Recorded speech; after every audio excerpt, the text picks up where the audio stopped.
Doctor Panjabrao Deshmukh यांच्याबद्दल थोडी माहिती देणार आहे, ती तुम्ही शांततेने ऐकावी ही माझी विनंती.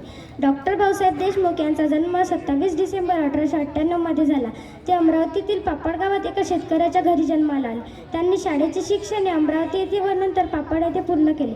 त्यांनी उच्च शिक्षण एडिनबर्ग ऑक्सफर्ड विद्यापीठ येथे केले. तसेच त्यांनी डॉक्टरेट व ब्रिटन येथे केले.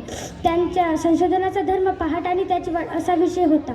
त्यांनी अमरावती येथे परत येऊन कायदा शिक्षणाची तयारी सुरू केली. 1930 मध्ये ते प्रांतीय लॉबारचे सदस्य म्हणून निवड होऊन ते शिक्षण मंत्री, कृषी व नंतर सहकारी विभागाचे